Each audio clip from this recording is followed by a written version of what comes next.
ვლადიმირ პუტინმა მოამზადა მობილიზაციის ახალი ტალღა მთელ რუსეთში, კიევზე ახალი შეტევისათვის. კრემლის გაფრთხილების ფონზე კიევის წინააღმდეგ მასშტაბური შეტევების ახალი ტალღების მზადების შესახებ, რაც შესაძლოა მხოლოდ პლაცდარმის მომზადება იყოს. გამოცემა The Moscow Times იუწყება, რომ კრემლი მასშტაბური მობილიზაციის დაწყების ზღვარზეა ჩრდილოეთიდან შეტევისთვის, განსაკუთრებით კი კიევზე. ამჟამად რუსები მასობრივად იღებენ ეგრეთ წოდებული მობილიზაციის განკარგულებებს. ამ დოკუმენტში მკაფიოდ არის მითითებული სამხედრო ვალდებულ პირთა მისვლის ადგილი და დრო საერთო მობილიზაციის გამოცხადების შემთხვევაში. კერძოდ ეს განკარგულება გაიცემა სამხედრო კომისარიატებში, სადაც რუსებს თითქოს მხოლოდ მონაცემების დაზუსტებისთვის იბარება. რუსეთში ამას უკვე საერთო მობილიზაციისთვის მზადებას უწოდებენ.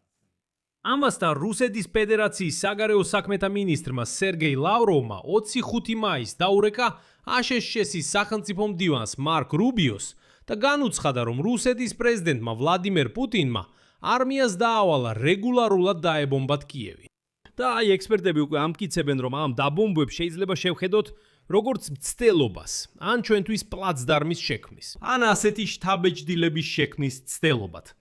მე მქვია ალექსეი პეჩი, მოდით ერთად განვიხილოთ ეს თემა. მაგრამ სანამ დავიწყებთ, გთხოვთ გამოიწეროთ ეს YouTube აღი, დაალაიქოთ ეს გამოშვება, დაწეროთ ნებისმიერი კომენტარი და აუცილებლად გამოიწეროთ ჩემი Telegram არხი პეჩი ნიუსი. ბმული მასზე მოცემულია ამ ვიდეოს აღწერაში. მაშასე, გამოცემა Moscow Times წერს, რომ ბოლო თვეებში რუსეთის მოქალაქეები სულ უფრო ხშირად იღებენ ეგრეთ წოდებულ მობილიზაციის შეტყობინებებს. მობილიზაციის განკარგულებებს იღებენ მაშინ, როცა სამხედრო კომისარიატებში მიდიან, სადაც მათ იბარებენ მონაცემების დაზუსტებისთან, ესთვის ან ელექტრონული უწყებების საფუძველზე.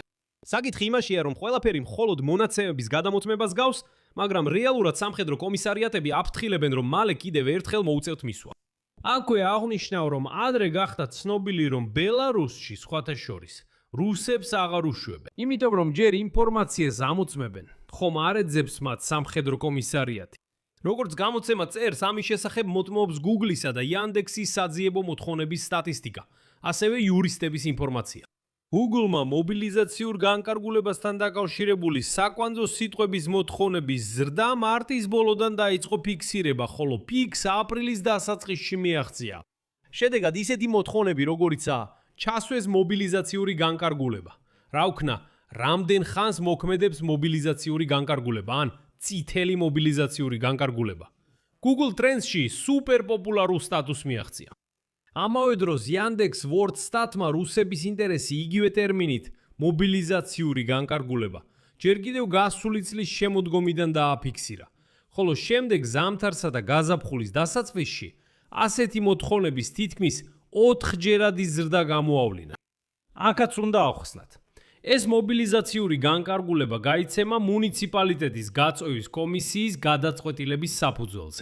ის შეიცავს ინსტრუქციებს იმის შესახებ, რა უნდა გააკეთოს მოქალაქემ საყოველთაო მობილიზაციის გამოცხადების შემთხვევაში, სად და როდის უნდა გამოცხადდეს და რა უნდა წაიღოს თან. ჩვეულებრივ მობილიზაციურ განკარგულებას სწორედ სამხედრო ბილეთში აკრავენ ან დებენ. განსაკუთრებით ბევრი უთხისი ახლა ეგრეთ წოდებულ რეზერვისტებს მისდით. მათ უმეტესად იბარებენ თითქოს და მონაცემების დაზუსტებისთვის და იშვიათად სამედიცინო შემოწმებისთვის. ხოლო გამოცხადებისას ცდილობენ ჩასვათ ეს მობილიზაციური განკარგულება და არწმუნონ რეზერვში შესვლაზე ან კონტრაქტზე ხელმოწერაზე. და აი უფლებადამცველები რუსეთში უკვე თებერვალში იუწყებოდნენ ერთ-ერთი დიდი კომპანიის თანამშრომლებისთვის სამხედრო ბილეთების ამოღებაზე, რასაც მოჰყვა უწყებების გაცემა და მობილიზაციური განკარგულების ჩასმის შეთავაზება.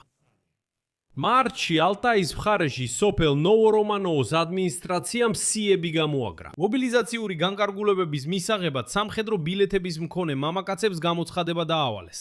მობილიზაციური განკარგულების ჩაფრაზე ასევე იტყობინებოდნენ ახალწეულები ნოვოსიბირსკიდან და ჩელიაბინსკის ოლქიდან. ერთ-ერთი ახალწეულის წარმომადგენელმა თქვა, რომ სამხედრო კომისარიატები ახლა, ციტატა, ბრძანებების მიხედვით მუშაობენ, ყველას ამოწმებენ და ამატებენ ადამიანებს იმ ჯგუფში, ვინც არმიისთვის სასარგებლო შეიძლება იყოს.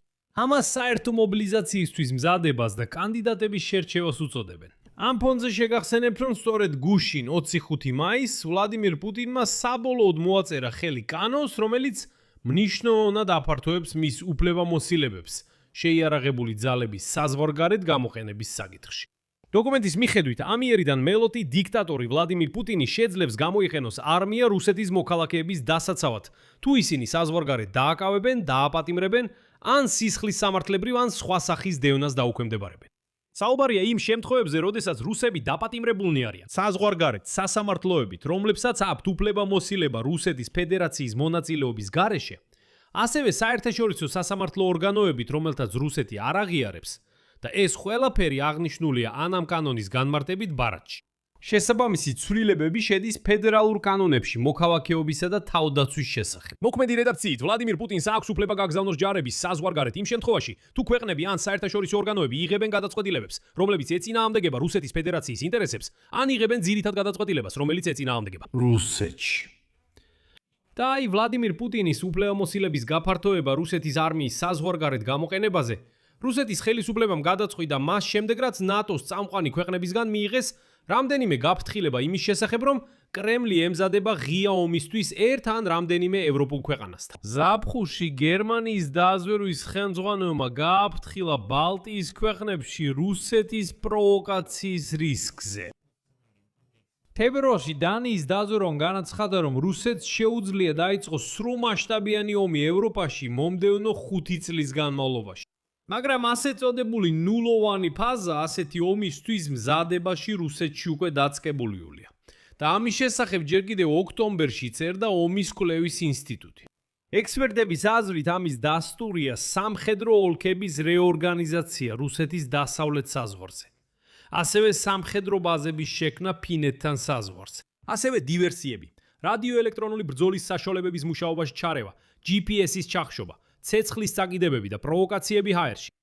ამავე დროს 25 მაისს რუსეთის საგარეო საქმეთა მინისტრმა სერგეი ლავროვმა დაურეკა აშშ-ის სახელმწიფო მდივანს მარკ რუბიოს და განუცხადა მას, რომ რუსეთის პრეზიდენტმა ვლადიმირ პუტინმა არმიას დაავალა რეგულარულად დაებომბათ უკრაინის დედაქალაქი კიევი. ლავროვმა თქვა, რომ ციტატა უკრაინის ტერორისტული თავდასხმების პასუხად, რომლებიც მიმართულია მშვიდობიანი მოსახლეობისა და სამოქალაქო ობიექტების წინააღმდეგ რუსეთის ტერიტორიაზე, რუსეთის ფედერაციის შეიარაღებული ძალები იწყებენ სისტემურ და თანმიმდევრულ დარტყმებს კიევზე. სამიზნეები იქნება ობიექტები, რომლებიც გამოიყენება უკრაინის შეიარაღებული ძალების საჭიროებებისთვის და გადაწყვეტილებების მიღების ცენტრები. ამიტომაც ლავროვმა მოუწოდა მარკო რუბიოს სასწრაფოდ ევაკუაცია მოახდინოს დიპლომატიური პერსონალისა და სხვა ამერიკის მოქალაქეების კიევიდან. სხვათა შორის დღესვე კიევში ამერიკის საელჩოში განაცხადეს, რომ ვლადიმირ პუტინი კიდევ ერთხელ ცდილობს ყველას შეაშინოს და პანიკა დათესოს. მაგრამ დასავლეთში უკვე კარგად ესმით, ვინ არის ეს ჯუჯა, პატარა გამელოტებული დიქტატორი ვლადიმირ პუტინი. ამიტომ ვერავის დააშინებს. გარდა ამისა, ლავროვმა ახსენა ვლადიმირ პუტინისა და დონალდ ტრამპის სამიტი ანკორიჩში 2025 წლის აგვისტოში. და მან სინანული გამოხატა იმაზე, რომ ციტატა ევროპული ელიტებისა და უკრაინის ხელმძღვანელობის თავხედური ძალისხმევა ძირს უთხრის იმ შეხვედრის დროს მიღწეულ პროგრესს უკრაინაში მდგრადი და გრძელვადიანი მოგვარების გზაზე.